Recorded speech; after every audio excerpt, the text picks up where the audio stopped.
আমরা মেয়েরা এমনই, আমরা কোনো জায়গাতে গেলেই সব সময় লেট হই। আমাদের হাতে যতই 5 ঘন্টা সময় থাকুক না কেন, তারপরও হচ্ছে আমরা সবার শেষেই পৌঁছাবো। এটাই হচ্ছে আমরা মেয়ে জাতি। তো আজকে মারুফ ভাইয়ের বিয়েতে সবাই আগে চলে গিয়েছে, তারপরে শেষেতে আমরা গিয়েছিলাম। সেখানে যাওয়ার পরে অনেক অনেক ছবি তুলেছি, মজার মজার খাবার খেয়েছি এবং অনেক ফান করেছি। সব কিছু নিয়ে থাকছে আজকের ভিডিও। আসসালামু আলাইকুম, কেমন আছেন সবাই? আশা করছি সবাই ভালো আছেন, আমরাও আল্লাহর রহমতে অনেক ভালো আছি। এই যে দেখেন, সাঙ্গপাঙ্গ নিয়ে রেডি হয়ে অপেক্ষা করতেছি, মানে অপেক্ষা বললে ভুল হবে, সবাই আমাদের রেখে চলে গেছে। এখন আমরা টেনশন করতেছি আমরা কিভাবে যাব। পরে ফাইনালি প্ল্যান করলাম, যেহেতু কমিউনিটি সেন্টারে হচ্ছে বিয়েটা, তো আমরা হচ্ছে একটা সিএনজি নিয়ে চলে যাব। তো আমি ভাবি, পুনাম আপু এবং আমাদের পরিবার দেরিতে। পরে গিয়ে দেখি না, আমরা পুরো দেরিতে না, আমাদের সাথে আরও লোকজন ছিল। আমরা সবার লাস্ট ট্রিপ ছিলাম এবং গাড়িতে আমরা সবাই মিলে একসাথে মজা আনন্দ করে যাইতেছি। যেমন দেখতেছেন যে ঠাসাঠাসি করে বসছি সবার শেষে সিটে, আর মুরব্বীদের সামনে সিটে দিয়ে আমরা হচ্ছে এখন বিয়ে বাড়িতে যাচ্ছি। আমরা যেতে যেতে অলরেডি প্রায় এক পক্ষ খাবার খেয়েও ফেলেছে, মানে আমাদের সাথে যে টিমটা প্রথমে গিয়েছে তারাই খাবার খেয়ে ফেলেছে। এখন হচ্ছে আমরা বরের সাথেই গিয়েছিলাম, মানে যাওয়ার পরপরই দেখতেছি সবাই গেট ধরে ফেলেছে বরকে, আর এদিকে ক্যামেরা পার্সন যারা আছে তারা হচ্ছে ছবি টবি তুলতেছে, আর মেয়েরা হচ্ছে, মেয়ে পক্ষ যারা ছিল তারা হচ্ছে দাবি দাক্কা দেখাচ্ছে যে তাদের কত টাকা লাগবে। এখানে তো ওরা পুরো লিফলেট নিয়ে পুরো দল বল নিয়ে দাঁড়িয়েছে, ভাইয়াকে আজকে লুট করবে। তো সেই ফাঁকে আমরা বোনের একটু সাইডে এসে একটু ভিডিও টিডিও করে নিচ্ছিলাম, অপেক্ষা করতেছিলাম যে ওরা কত দূর আগা যেতে থাকুক, পরে আমরা হচ্ছে শেষে আমার ভাইকে উদ্ধার করব। তো আমাদের আর যাওয়া লাগে নাই গ্যাং নিয়ে, এইদিকে হচ্ছে ভাইয়াকে উদ্ধার করে ফেলেছে। তো ফাইনালি হচ্ছে আমরা ঢুকে পড়েছিলাম কমিউনিটি সেন্টারের ভিতরে, আর এখানে খুব সুন্দর হচ্ছে একটা ব্যানার টানানো। তো এরপরে ভাবি এখন ভাইয়াকে রিসিভ করবে। তো রিসিভ করার আগে হচ্ছে এখানে অনেক ফর্মালিটিস আছে, মানে ওরা হচ্ছে ভিডিও করতেছে। তো খুব সুন্দর করে ভাবি ভাইয়াকে রিসিভ করতেছে। আর সেদিন কিন্তু ভাবিকে অনেক বেশি সুন্দর লেগেছে, এক কথায় হচ্ছে সিম্পলে খুবই গর্জিয়াস লেগেছে। আমার তো অনেক ভাল লাগছে ভাবি সেদিনের লুকটা, আর ভাবিকে দেখতেও মাশাআল্লাহ অনেক বেশি সুইট লাগতেছে।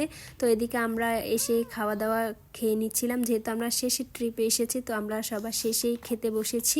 তো এখানে আমি, সুমিয়াপু এবং আমাদের পুরো ফ্যামিলি, সুমিয়াপুর আম্মু, আমরা সবাই মিলে হচ্ছে একসাথে বসেছি। আর সুমিয়াপুর ভাইয়েরই কিন্তু বিয়ে। পর এক একজনকে হেল্প করতেছে এবং খাবারগুলো সার্ভ করে দিচ্ছে। খাওয়া দাওয়া শেষ করে ফেললাম আমরা, এখন একটু স্টেজে আসছি ভাইয়ের সাথে ছবি তুলতে। এসে দেখি সবাই ভিড় করে দাঁড়ায় আছে, সবাই ভাইয়ের সাথে ছবি তুলতেছে। তো ওদের ছবি তোলা শেষ হলে তারপরে হচ্ছে আমরা স্টেজে উঠতে থাকবো। আর ভাইয়াকেও মাশাআল্লাহ অনেক বেশি সুন্দর লাগতেছে। তা এখন আমরা স্টেজে উঠছি, আমরা স্টেজে উঠে এখন হচ্ছে ভাবিদের সাথে ছবি টবি তুলতেছি।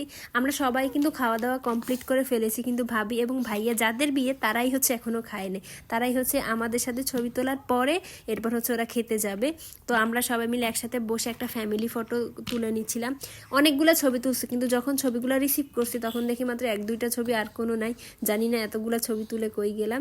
তো ফারদিন তো এদিকে ঘুমিয়ে পড়তেছে, মানে ও এতটাই টায়ার্ড হয়ে যাচ্ছিল। আর ক্যামেরার যে ভাইয়া আছে উনি আমাদের সবাইকে ফোকাস দিতেছে। আর এদিকে নীলপদ্মার দিকে তাকান, উনি হচ্ছে ক্যামেরার দিকে না তাকিয়ে উনি হচ্ছে অন্যান্য সব দিকে তাকিয়ে দেখতেছে। তো সবাই হচ্ছে ওর অ্যাটেনশন নেওয়ার জন্য ওকে ডাকতেছে যাতে একটু ক্যামেরার দিকে তাকায়, আর আমরা সবাই তো পোজ দিয়ে বসে আছি। এরপর আমরা মামে একটা ছবি তুলতে আসছি, আর দেখেন আমার ভাবি কি কুটনির কুটনি, উনি হচ্ছে ছবিটা নষ্ট করে দিছে। তো এখন ছবি টবি প্রচুর তোলা শেষ, এখন ভাইয়া ভাবি যারা বাকি আছে সবাই মিলে একসাথে খেতে বসে গিয়েছে। আর এখানে ভাইয়াকে গোটা একটা খাসি দেওয়া হয়েছে। সব জায়গায় দেখা যায় খাসিটা দাঁড়ানো থাকে, তবে আমরা এখানে দাঁড়াতে দেই না, আমরা বলছি তুমি ঘুমিয়ে থাকো, তোমাকে ঘুমন্ত অবস্থায় হচ্ছে আমরা খেয়ে ফেলবো।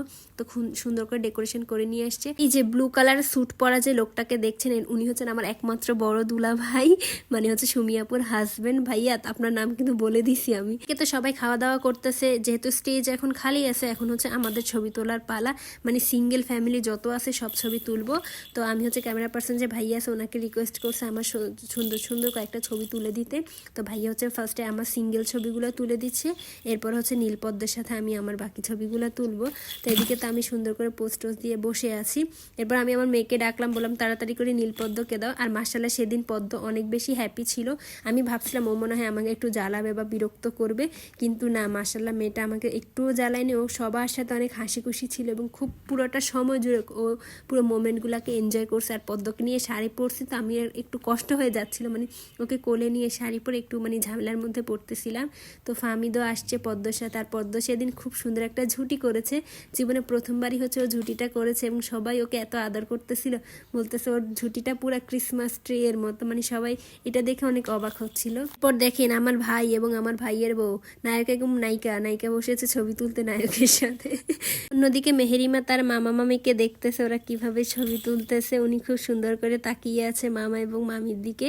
তো আমি হচ্ছে বাবুকে ডাকতেছিলাম যে দেখো আম্মু তোমার এখানে ভিডিও করে, এখন ও আমাকে দেখেও খুব সুন্দর হেসে দিছে। আর সেখানে সবার কোলে মেহেরিমা গিয়েছিল, মানে এমন কোনো লোক নেই যাদেরকে চিনে তাদের কোলেও গেছে এবং যাদেরকে চিনে না তাদের কাছেও গেছে, এবং ও এত হ্যাপি ছিল, মানে সবাই ওকে আদর করতেছিল। মাশাল্লাহ মাশাল্লাহ, সবাই আমার মেয়ের জন্য দোয়া করবেন, এবং সবাই ওকে খুব সুন্দর করে ভালোবাসতেছে, কোলে নিতেছে, একবার এক একজনের কাছে গেছে। আমি ভাবছি তো মনে হয় কান্না করবে, কিন্তু কান্না করেনি মাশাল্লাহ। এরপর হচ্ছে মালা বদল হচ্ছে ভাবি এবং ভাইয়ার। এরপর সব থেকে কিউট এবং সুইটেস্ট মোমেন্ট হচ্ছে আয়না দেখা, এটা হলো। তো সব বিয়ের প্রোগ্রাম শেষ, বউ নিয়ে এখন আমরা বাসায় চলে এসেছি, এখন হচ্ছে বউকে বরণ করা হবে। আমরা আগে হচ্ছে বাসার দিকে চলে যাচ্ছি, যে মানে ভাবিকে রিসিভ করার জন্য যে ফর্মালিটিসগুলো আছে সেগুলো মেনটেন করার জন্য। আর ভাবিদের গাড়ি পেছনেই আছে, ওরাও হচ্ছে আস্তে আস্তে ঢুকবে। আর কি সুন্দর ডেকোরেশন, তাই না? এরপর এটা হচ্ছে ভাবিদের রুম, এটা খুব সুন্দর করে কাঁচা ফুল দিয়ে সাজানো হয়েছে। এখন আর সচরাচর কিন্তু কাঁচা ফুল দেখা যায় না, এখন হচ্ছে যেইভাবে ওরা রুম সাজাক না কেন বা স্টেজ সাজাক, এখন হচ্ছে ফেক ফুল ব্যবহার করা হয়। তবে এটা হচ্ছে পুরা রিয়েল এবং কাঁচা ফুল দিয়ে ওদের খাটটা খুব সুন্দর করে সাজিয়েছে। আমার তো অনেক ভালো লাগতেছিল, তাই আমি বিভিন্ন অ্যাঙ্গেল থেকে হচ্ছে ভিডিও ফুটেজগুলো কালেক্ট করে রাখতেছিলাম। আর এই ফ্রেশ ফ্লাওয়ারগুলো এত সুন্দর ছিল, পুরো রুমটা একেবারে গোলাপ ফুলের ঘ্রাণে ভরে গেছে, মানে এত ভালো লাগতেছিল। আমিও আজকের মতো ভিডিওটা এখানেই শেষ করছি, আশা করছি ভিডিওটা আপনাদের সবার কাছে ভালো লেগেছে। আগামীকালকে দেখা হবে বউ ভাতের ভিডিও নিয়ে। তো সেই পর্যন্ত সবাই ভালো থাকবেন, সুস্থ থাকবেন, আর আমার ভিডিওটা ভালো লাগলে লাইক কমেন্ট শেয়ার করবেন এবং আমার চ্যানেলটা সাবস্ক্রাইব করবেন। আল্লাহ হাফেজ।